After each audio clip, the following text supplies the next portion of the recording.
I think one of the greatest threats facing our society isn't AI, it's not misinformation, or even political polarization. All of those things are concerning, but I think what we need to be more concerned about is that we have stopped asking questions. We are entering public discourses, so social media, comment sections, podcasts, classrooms, boardrooms, with talking points and opinions, but not curiosity, no nuance, no depth of perspective. And this is one of the biggest contributing factors to the decline of literacy and critical thinking. I am convinced that curiosity is not just a quirk, it's not just some personality trait. I actually think it's one of our most underutilized forms of resistance, one of the very few that we have left. Keep watching. Hi, I'm Dr. Shantae, and what I do on my YouTube channel is reframe social narratives from a sociological lens and a trauma-informed perspective.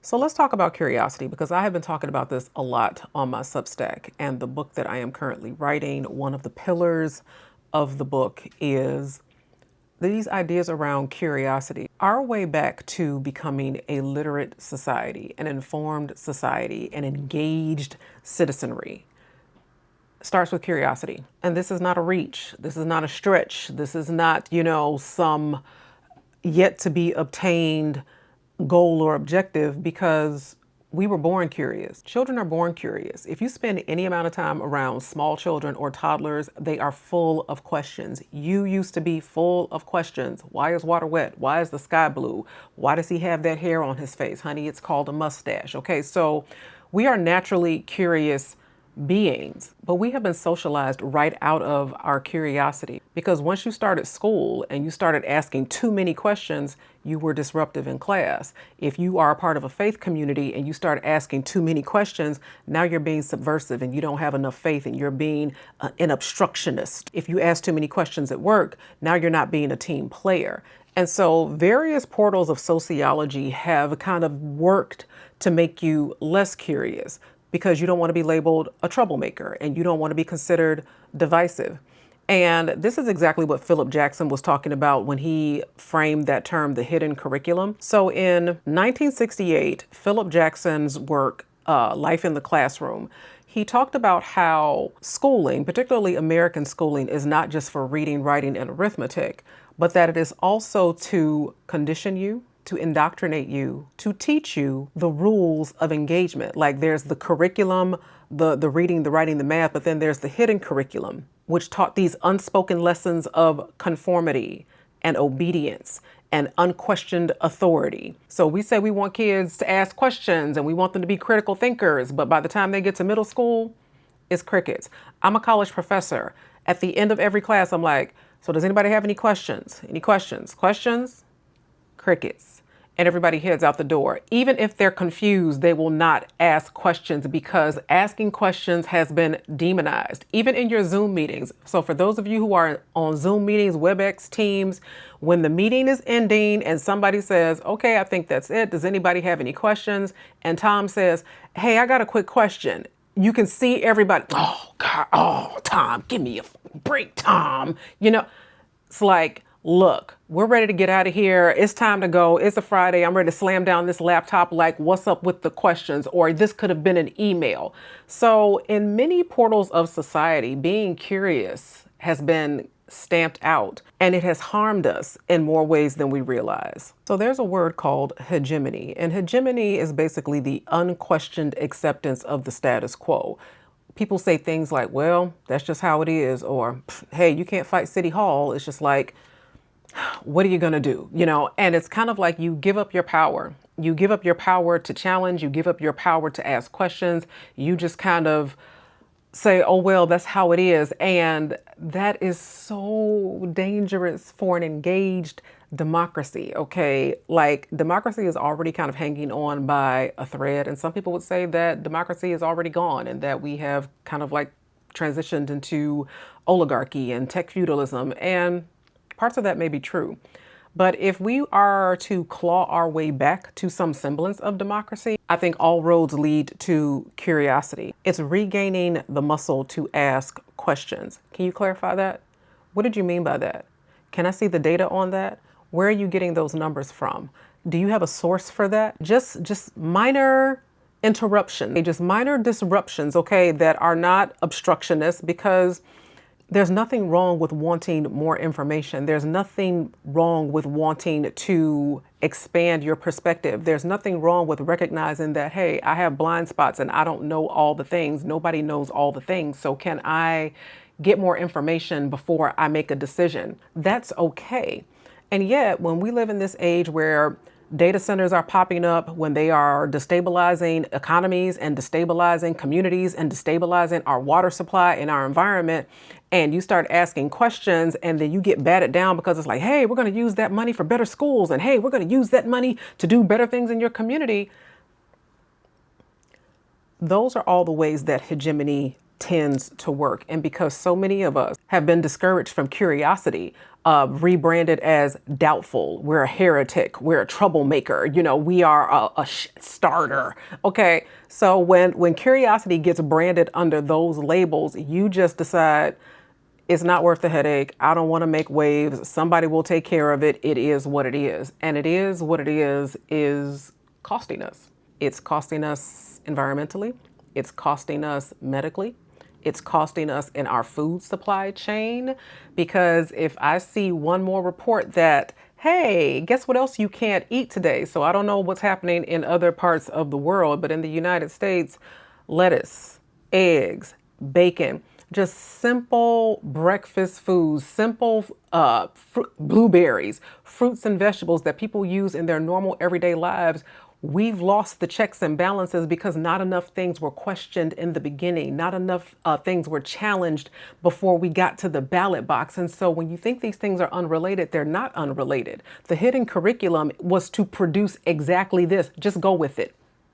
And now we live in this day and age where instead of valuing research, science, data, we value hot takes and bombast and charisma and personality, and that is being funded. Okay, like people are monetizing the HE double hockey sticks out of loud and wrong. And when you come into the comment section and you raise questions, or you offer a subtle challenge, or you'd like to see the receipts based on what they're saying, you get blocked, you get muted, you get booted off the platform. Off you go. We don't have any room for that, because now you're disrupting the program. Now you are destabilizing the grift. And this is happening at the highest levels of government. Even in journalism, journalism used to be a profession of integrity. And when you think back to the Walter Cronkites, the Dan Rathers, the Dunnigans, the Russerts, the Woodward and Bernsteins, truth used to actually matter in the news. And now it doesn't. And when journalists in the White House press pool ask questions, especially if it's a woman, shut up, piggy. This is well documented. The president of these yet to be United States calling women out of their names if they ask questions that challenge the authority, that challenge the established order, that try to get at some semblance of truth.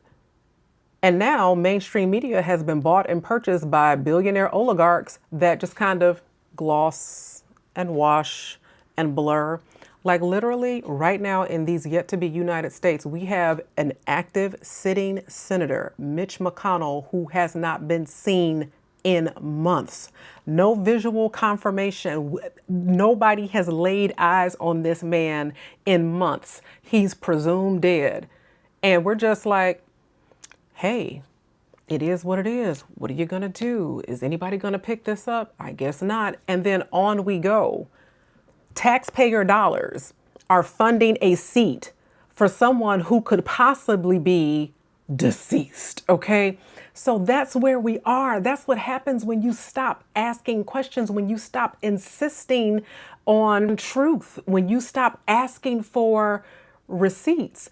And I think it is time to fight fire with fire. So when I talk about curiosity being an active resistance, so I remember that Steve Bannon famously advised the current incumbent of the White House. He was like, flood the zone, like just bombard them with like these executive orders, hit them with a left and hit them with a right, like hit them with so much stuff that people will be fatigued, overwhelmed. There will be little fires everywhere that they don't even know how to begin to start putting them out.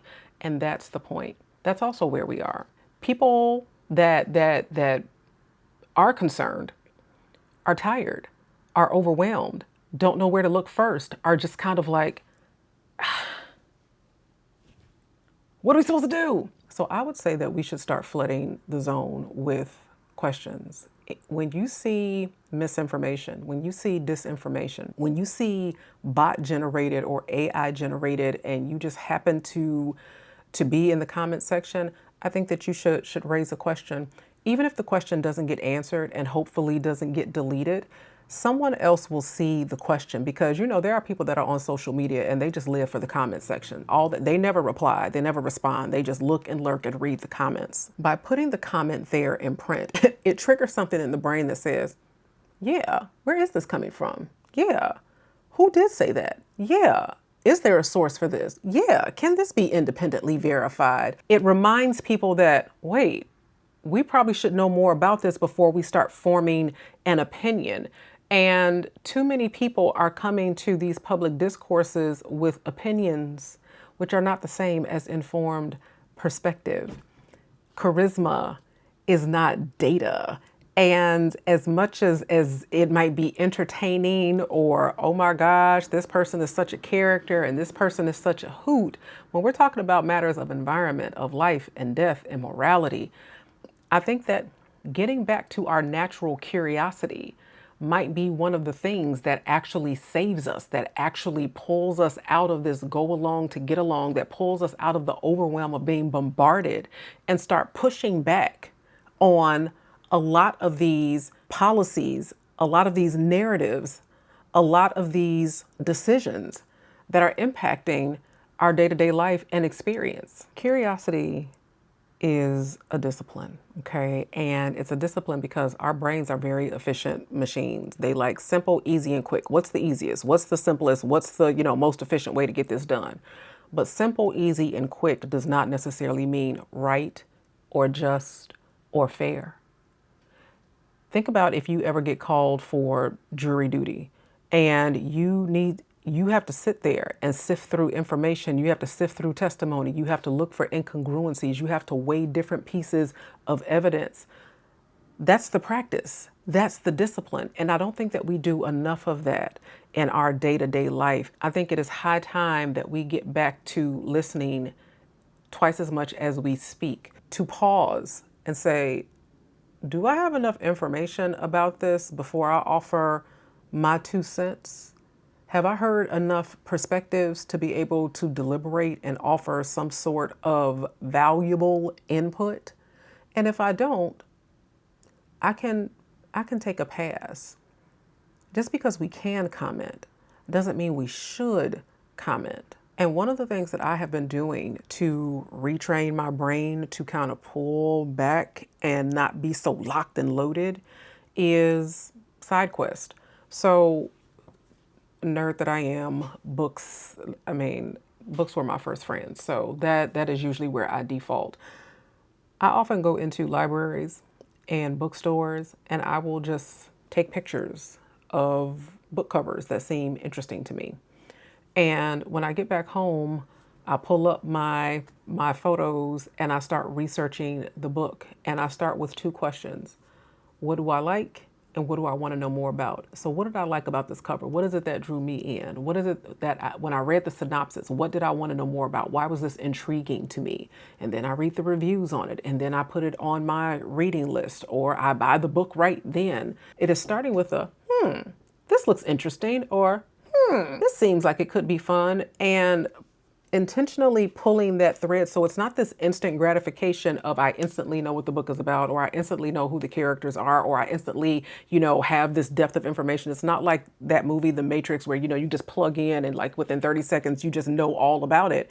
It's not that. It is something caught my eye and I made an intentional choice to go and find out more about it. And things like that, side quests, even if you're out in nature, you're like, I wonder what that tree is, or I wonder what the history is behind this. Like, case in point, I recently found out about like this massive human trafficking ring that was happening in the South. Like in Tennessee, there was this woman who was taking babies from poor mothers or single mothers, and the woman would have the baby. They would take the baby and get the baby all cleaned up. I mean, nurses were in on this, doctors, judges were in on this, and they would come back to the mom and say, I'm sorry, your baby passed away.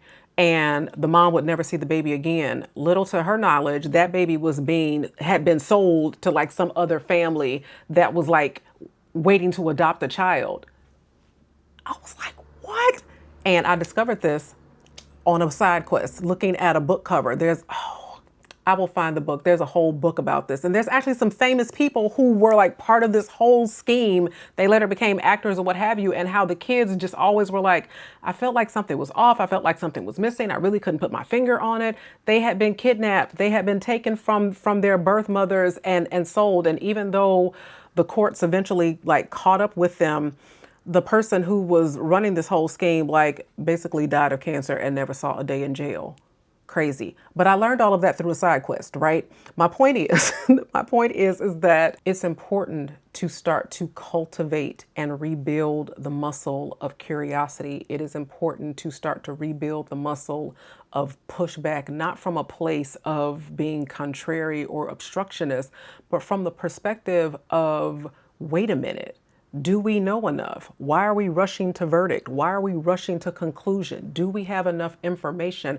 Are there other perspectives that we have yet to consider? Because those are the building blocks of critical thought, which are severely lacking from our current discourse. So I'll leave you with this. A lot of times we think that the strong one or the smart one is the guy or the girl who has all the answers.